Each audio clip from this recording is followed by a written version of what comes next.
The summer sun was setting behind the trees, casting long shadows over the small group of friends as they arrived at the remote campsite.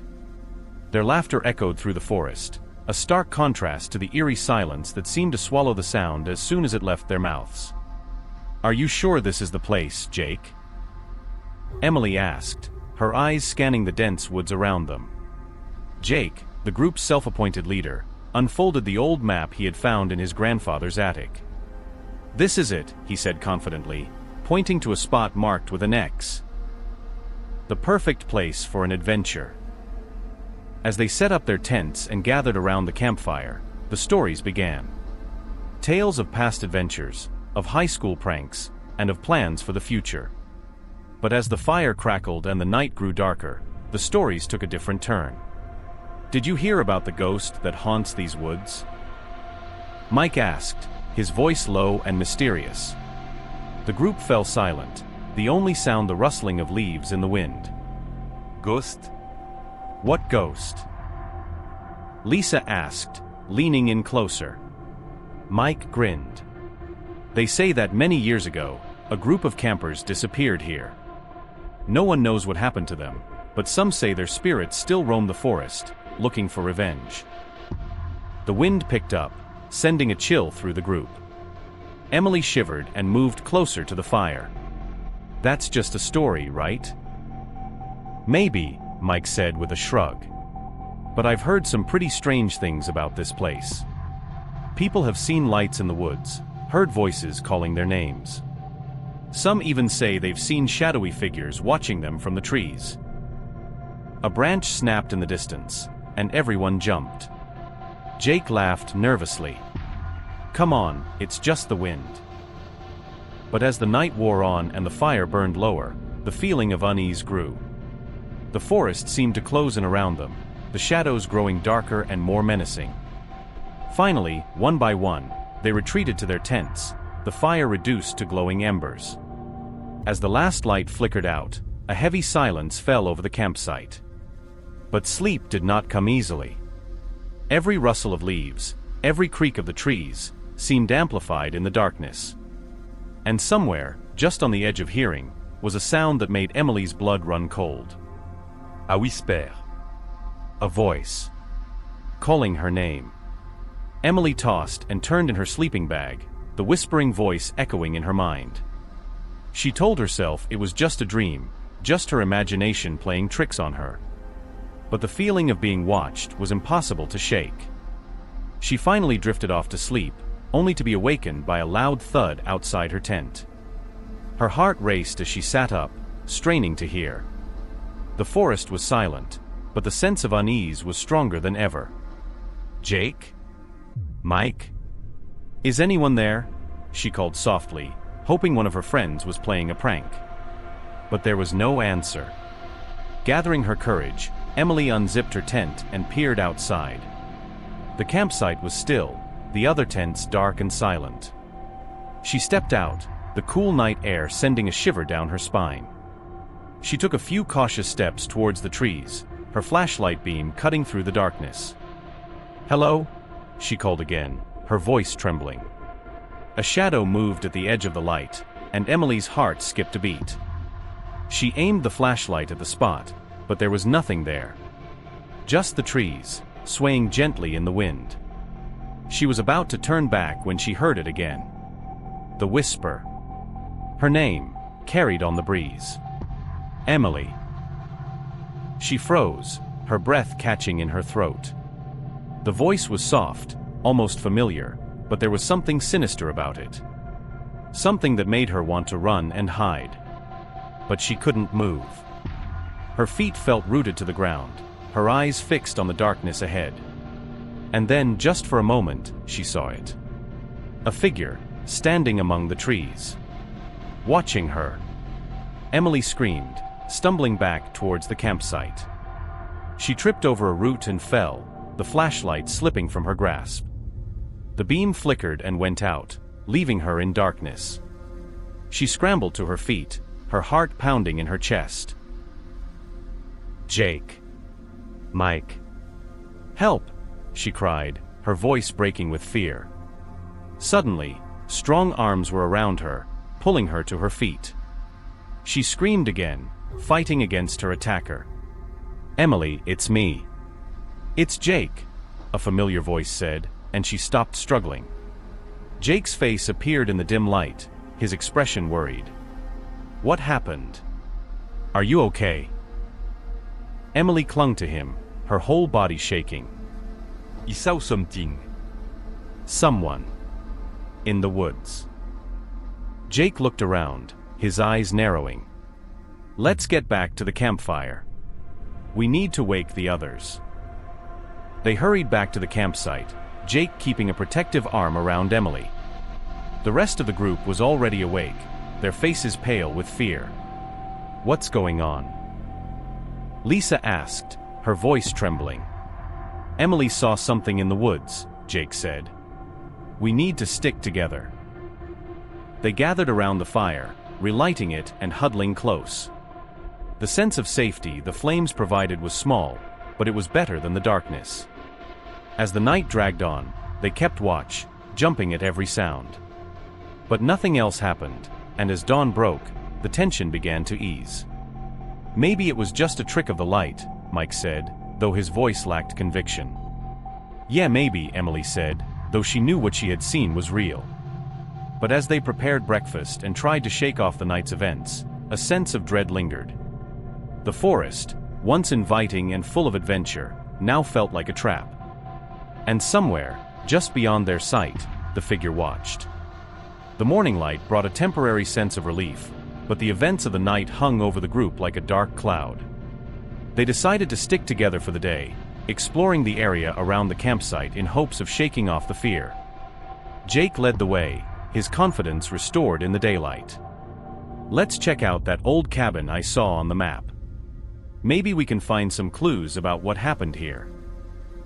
Emily hesitated, but the thought of staying at the campsite alone was even more frightening. She nodded, and they set off into the woods, following a narrow trail that wound through the trees. The cabin was further than they had expected, and the journey was tense. Every rustle of leaves, every snap of a twig, made them jump. But they pressed on, determined to find answers. Finally, they reached a clearing. In the center stood a dilapidated cabin, its windows broken and its roof sagging. The air around it felt colder, and a sense of unease settled over the group. "Let's take a look inside," Jake said, pushing the door open with a creak. The interior was dark and musty, filled with old furniture and cobwebs. Dust motes danced in the beams of light that filtered through the broken windows. It was clear that no one had been here for a long time. "Look at this," Mike said, picking up an old journal from a table. The cover was worn, but the pages inside were intact. He began to read aloud. July 15th, 1953. "Strange things are happening in these woods. Voices at night, shadows moving among the trees. We are not alone here." A chill ran down Emily's spine. The date was decades old, but the description matched what they had experienced. Mike flipped through the pages, his expression growing more serious. Auguste 3, 1953. "We found a circle of stones in the woods, with strange symbols carved into them. We feel like we're being watched." Auguste 10, 1953. "They came for us last night. We tried to run, but there's no escaping them. If anyone finds this, beware. The spirits here are angry, and they will not rest." The last entry sent a wave of fear through the group. Emily looked around the cabin, her eyes wide. "We need to leave. Now." But as they turned to go, a voice echoed through the cabin, soft and chilling. "Stay." They froze, the air around them growing colder. The shadows seemed to lengthen, closing in on them. "Who are you?" Jake called out, his voice shaking. There was no response, just a feeling of intense malevolence. The very walls of the cabin seemed to pulse with it. "Run!" Emily screamed, and they bolted out the door, racing back down the trail. The forest seemed to close in around them, the trees looming like dark sentinels. The sense of being chased was overwhelming, though when Emily glanced back, there was nothing there. They didn't stop until they reached the campsite, collapsing in a heap, gasping for breath. "We need to get out of here," Lisa said, her eyes wide with fear. "But the car is miles away," Jake said. "We won't make it before dark." "Then we need to stay together," Emily said, her voice firm despite her fear. "We can't let them catch us." They spent the rest of the day preparing, gathering wood for a large fire and setting up a perimeter with makeshift alarms.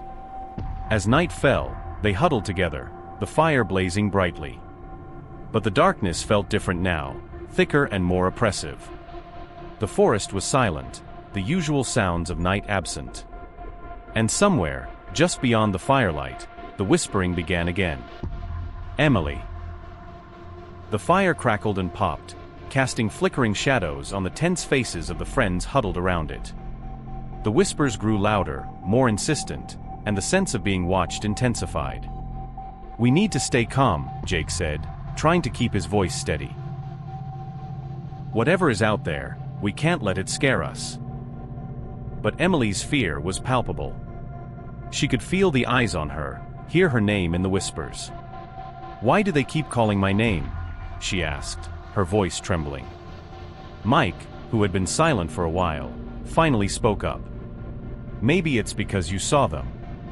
Maybe they think you can help them." "Help them? How?" Emily asked, bewildered. Mike shook his head. "I don't know. But we need to find out, or they'll never leave us alone." The whispers grew louder, more insistent, and the shadows seemed to move closer. The friends huddled together, the fire their only protection against the encroaching darkness. "We need to do something," Lisa said, her voice shaking. "We can't just sit here and wait for them to come for us." Jake nodded. "We need to confront them. Find out what they want." "But how?" Emily asked, fear evident in her eyes. Mike looked thoughtful. The journal mentioned a circle of stones with strange symbols. "Maybe it's some kind of ritual site. If we can find it, maybe we can communicate with the spirits." It was a long shot, but it was their only hope. As a group, they decided to venture into the forest once more, armed with flashlights and makeshift weapons. The journey was tense, every shadow and rustle making their hearts race. But eventually, they found the circle of stones, just as described in the journal. The stones were arranged in a perfect circle, with strange symbols carved into them. "This is it," Mike said, his voice barely above a whisper. They stepped into the circle, the air growing colder. The whispers grew louder, more insistent, and the shadows seemed to close in around them. "Spirits of the forest," Jake called out, his voice strong despite his fear. "We seek to understand you. What do you want?" For a moment, there was silence. Then, a figure appeared at the edge of the circle, a ghostly form that seemed to shimmer in the moonlight. "Help us," the figure whispered, its voice echoing in the stillness. Emily stepped forward, her fear giving way to curiosity. "How can we help you?" The figure pointed to the symbols on the stones. "We are trapped. Perform the ritual, and we can be free." "But how do we do that?" Emily asked, her voice trembling. The figure pointed to the journal in Mike's hand. "The answers are there." Mike quickly flipped through the journal, finding the page with the instructions for the ritual. It was a complex series of chants and gestures, but they had no choice. "Let's do this," Jake said, determination in his eyes. They followed the instructions, their voices trembling as they chanted the ancient words. The air grew colder, the shadows closing in around them. But they pressed on, their fear giving way to a sense of purpose. As they completed the final chant, the ground beneath them seemed to tremble. The ghostly figure let out a sigh of relief, its form growing more solid. "Thank you," it whispered, and then it was gone, along with the oppressive sense of dread. The forest seemed to breathe a sigh of relief, the darkness lifting. The friends stood in silence, the weight of the experience settling over them. "We did it," Emily said, her voice filled with wonder. But as they made their way back to the campsite, they couldn't shake the feeling that something had changed. The forest was no longer hostile, but there was still an undercurrent of unease. And as they sat around the fire that night, they couldn't help but wonder if the spirits were truly gone, or if they were simply waiting for another chance to be free. The next morning, the group woke up with a sense of cautious optimism. The air felt lighter, and the forest seemed less foreboding. But the memory of the ghostly figure and the ritual still lingered in their minds. "We should pack up and leave," Lisa said, her voice steady. "We did what we came here to do, and it's time to go home." The others agreed, and they quickly packed up their campsite. As they prepared to leave, Emily glanced back at the forest, a shiver running down her spine. She couldn't shake the feeling that they were being watched. The hike back to their car was uneventful, the tension of the past few days slowly melting away. They reached the clearing where they had parked, relieved to see the car untouched. "Let's get out of here," Jake said, unlocking the doors. They piled into the car, the familiar comfort of the seats and the hum of the engine a welcome relief. As they drove away, the forest receded into the distance, and with it, the sense of dread. But Emily couldn't stop thinking about the spirits. Had they really helped them, or had they unleashed something even more dangerous? As they drove, she pulled out the journal and flipped to the last page. There, written in a shaky hand, was a final entry.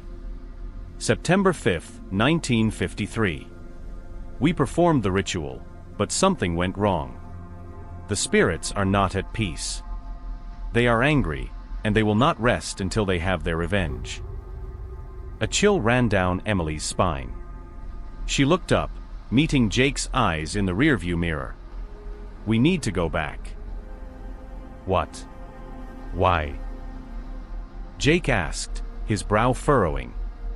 "The spirits are not at peace," Emily said, showing him the journal. "We need to find out what went wrong and fix it."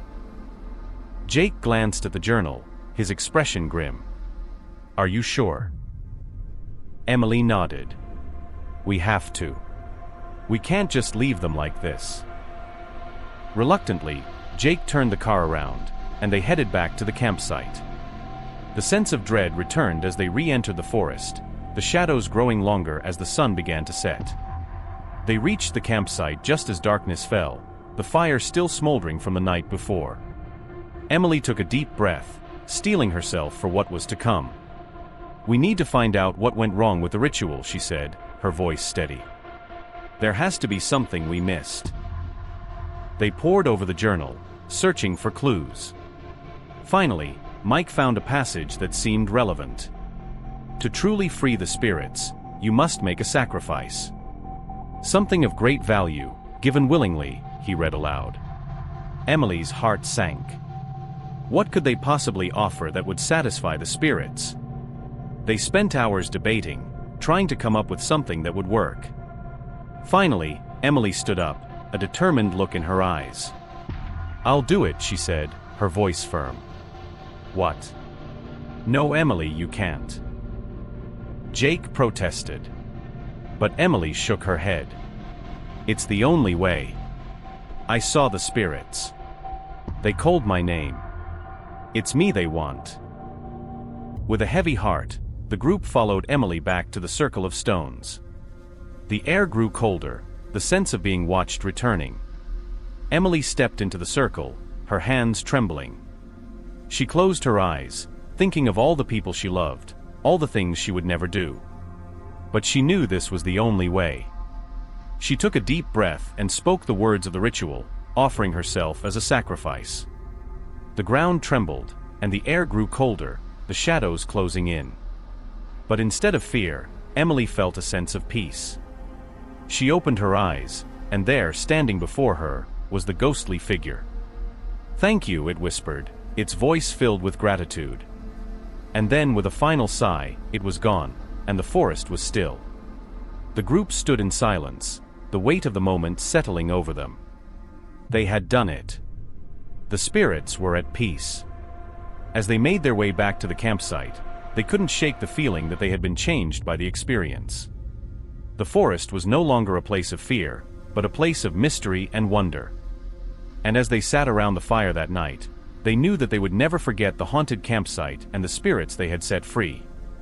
The next morning, the group woke up with a sense of calm they hadn't felt in days.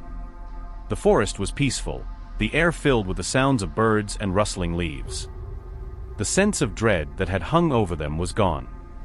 They packed up their campsite for the second time, this time with a feeling of closure. As they hiked back to their car, the forest seemed less ominous, the shadows less threatening. When they reached the clearing, they found the car untouched, just as they had left it. They piled in, relieved to be heading home for real this time. As they drove away, Emily looked back at the forest one last time. The sense of being watched was gone, replaced by a feeling of gratitude. They had done something important, something that would stay with them forever. The drive home was filled with stories of the adventure, the fear and the bravery, the mystery and the wonder. They laughed and joked, the tension of the past few days melting away. But as they neared their hometown, the reality of what they had experienced began to sink in. They had faced something beyond their understanding, something that would stay with them for the rest of their lives. They pulled into Jake's driveway, the familiar surroundings a welcome sight. They unloaded their gear, saying their goodbyes and promising to stay in touch. Emily lingered for a moment, looking at the journal in her hand. It was a reminder of the adventure, of the spirits they had freed. She knew she would never forget what had happened, and she was grateful for the experience. As she walked home, she couldn't help but wonder what other mysteries the world held. She had faced the unknown and come out stronger, and she was ready for whatever came next. Epilogue: The legend lives on. Years passed, and the story of the haunted campsite became a legend. People whispered about the spirits in the woods, the brave group of friends who had freed them, and the girl who had offered herself as a sacrifice. The forest remained a place of mystery, drawing adventurers and thrill-seekers from far and wide. Some came for the thrill, others for the chance to uncover the secrets of the past. But no one ever experienced the same terror that Emily and her friends had faced. The spirits were at peace, their anger soothed by the sacrifice that had been made. Emily moved on with her life, but the memory of the haunted campsite stayed with her. She often thought of the spirits, wondering if they were truly at peace. And sometimes, late at night, she would hear a whisper in the wind, calling her name. But instead of fear, she felt a sense of connection, a reminder of the adventure that had changed her life forever. The haunted campsite remained a place of legend, a reminder of the unknown and the power of bravery. And as long as the forest stood, the story would live on, a testament to the spirits and the people who had set them free.